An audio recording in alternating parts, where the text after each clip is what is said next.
Selon les chiffres fournis par la direction communale de l'éducation de Matoto, en 2017, sur 6 145 admis au BEPC, 42,5% ont été orientés en sciences maths. En 2018, sur les 5 946 admis, 60% ont choisi les mathématiques. Pour vérifier ces données, nous nous sommes rendus dans certains établissements de la commune de Matoto.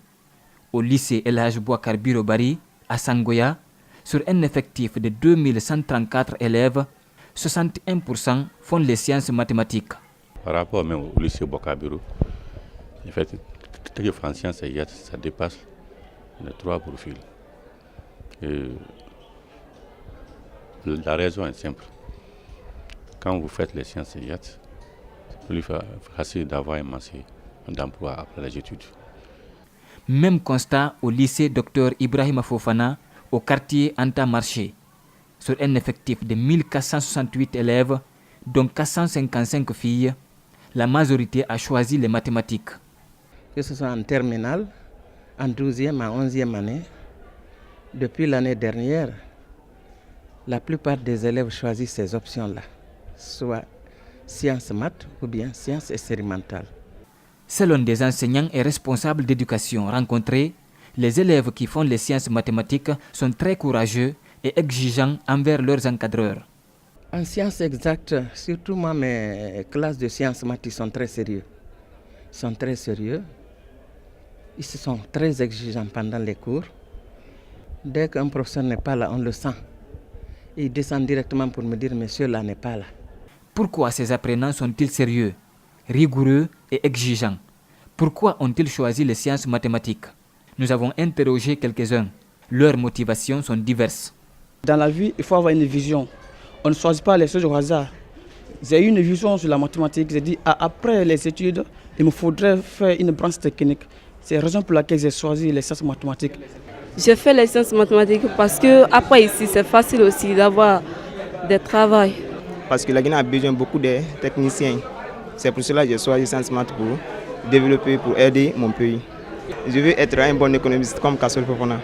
Si certains ont choisi les mathématiques pour devenir des architectes ou économistes comme Ibrahima Kassori Fofana, d'autres le font parce que... Vous savez, comme ici il y a trop d'échecs dans les deux autres options, comme ici la science sociale et la science expérimentale, c'est pourquoi les gens ici essayent de faire ici la science mathématique, vous voyez. Pour cet enseignant rencontré en situation de classe, les mathématiques, c'est la vie. Quand vous prenez les mathématiciens, la plupart des mathématiciens qui sont conscients et qui travaillent durement durant leur cycle scolaire et même universitaire se retrouvent très rarement au chômage.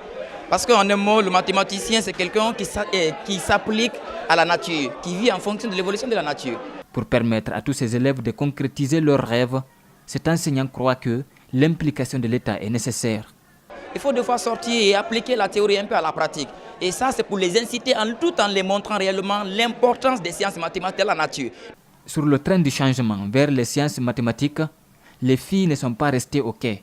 Sur les 3590 élèves orientés en maths en 2018 dans la commune de Matoto, 1547 sont des filles, soit 43%.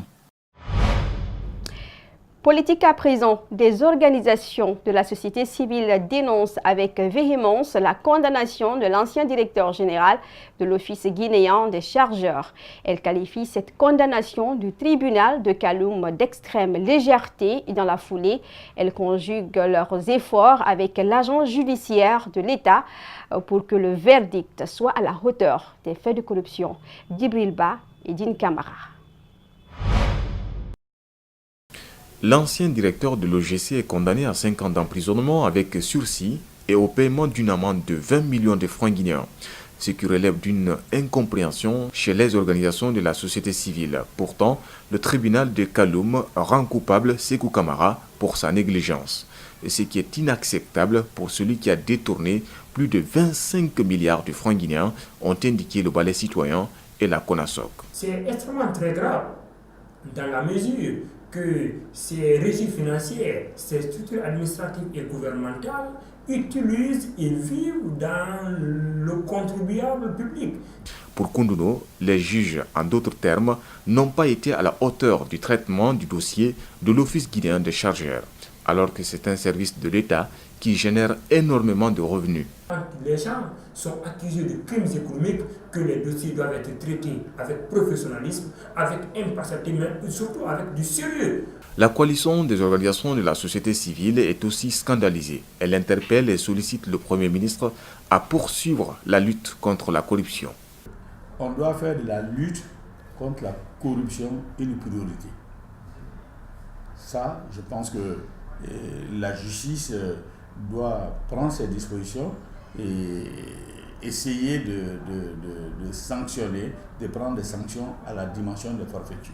L'agence judiciaire de l'État, après le verdict, a interjeté appel. Nos interlocuteurs également affirment qu'ils engageront des actions pour que l'ancien directeur de l'OGC subisse à sa juste valeur les faits qui lui sont reprochés.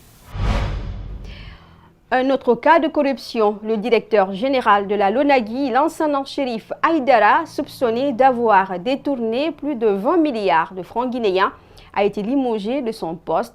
Des interrogations légitimes sur la gestion et le mécanisme de mobilisation des ressources par cette société anonyme à caractère public se posent. Pour trouver des réponses, nos reporters Abdourahmane Ba et Ibrahim Souri Kamara sont allés à la rencontre d'un spécialiste en économie. Suivez. La LONAGUI, l'institution qui régularise les jeux de loterie en Guinée. Chérif Aïdara est démis de ses fonctions de directeur général pour détournement de fonds estimés à 27 milliards de francs guinéens. Mais avant que ces faits ne soient établis par une décision de justice, nous nous sommes intéressés au fonctionnement de la société. Cet universitaire est spécialiste en économie. D'après lui, la chaîne de fonctionnement de cette société est particulière. La LONAGUI, c'est une autorité de régulation qui a une mission qui est axée sur 3 axes. Le premier, c'est l'organisation. Le deuxième, c'est la gestion. Le troisième, c'est l'exploitation de tout ce qui est jeux de loterie. Tombola, Guinée Games, ainsi de suite. La LONAGUI a le monopole des jeux en Guinée. La LONAGUI peut concéder cela à des sociétés telles que Guinée Games et d'autres que vous connaissez dans le cadre de l'exploitation de ce type d'activité. Les jeux de la loterie encaissent des centaines de millions de francs guinéens par jour. Une question se pose, comment cette société anonyme à caractère public qui coordonne ces jeux fait entrer des fonds dans les caisses de l'État? La LONAGUI collecte ce qu'on appelle les ressources publiques à travers le paiement des licences d'exploitation que les sociétés qui sont concessionnaires lui versent. La LONAGUI également perçoit des ressources sur le montant payé par les parieurs. Aujourd'hui, cette société étatique est sans doute dans le viseur du Premier ministre qui a engagé une campagne de lutte contre la corruption et le détournement des biens de l'État. Mais en attendant que ce dossier soit épluché par la justice, les citoyens se demandent si ces fonds perçus par cette société sont reversés dans les caisses de l'État. La Cour suprême se déclare incompétente dans le traitement du contentieux électoral à Matoto. Elle a rendu son verdict ce jeudi. La Cour avait été saisie par le candidat de l'UFDG à la mairie de cette municipalité, la plus grande du pays. Au fond, la Cour a constaté que la décision du ministre est indissociable du contentieux électoral et conséquemment s'est déclaré incompétent. La conséquence que nous tirons de cette décision, c'est que nous sortons vainqueurs de cette décision. Pourquoi? Cela revient à dire que la Chambre administrative, dans notre interprétation, n'a pas considéré la décision du ministre de l'administration du territoire. A plutôt estimé qu'il n'appartient pas au ministre de l'administration du territoire de prendre une décision en lieu et place des tribunaux. Et maintenant, la partie la plus diligente ou qui se sentirait lésée pourrait saisir le tribunal de première instance du contentieux. Pour nous, il n'y a plus de contentieux. Donc nous sortons satisfaits de cette décision parce que pour nous, la Cour suprême, dans sa chambre administrative, a estimé que la décision du ministre de l'administration du territoire est nulle par rapport à l'article 114 qui donne la compétence au tribunal de première instance pour trancher le contentieux. Et ce contentieux par rapport aux faits, comme vous le savez, se sont déroulés à Matoto et sont indissociables aux élections proprement dites. Et le contentieux électoral, comme vous le savez, se rapporte non seulement aux faits et opérations qui se situent avant les élections, qui se rapporte aux élections proprement dites et qui se situent également à tout ce qui advienne après les élections. Or, les faits imputés au ministre se rapportent effectivement à ces élections dont sont indissociables aux élections dont il s'agit. Et conformément à l'article 114 du Code électoral, le contentieux électoral relève du ressort du tribunal de première instance du lieu de la situation où des faits sont survenus. Or, Matoto étant donc situé dans le territoire de Mafanko, en l'espèce, on a eu saisi ce tribunal-là et non la Cour suprême. Donc aujourd'hui, le contentieux électoral n'est plus la compétence de la Cour suprême. Et on ne peut pas dire aujourd'hui, puisqu'on reproche au ministre s'être émissé donc dans ce contentieux, dans ces élections, que les faits là sont jugés par la Cour suprême. Donc la Cour, en se déclarant incompétente, à notre avis, n'en fait que dire le droit dans ce dossier.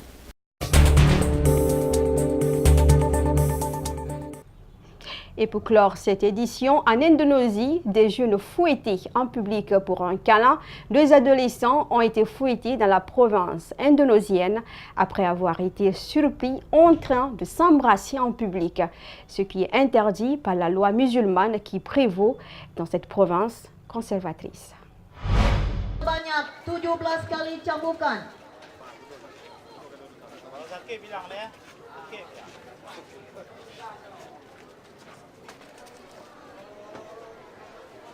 Tujuh, 8, 15, 16,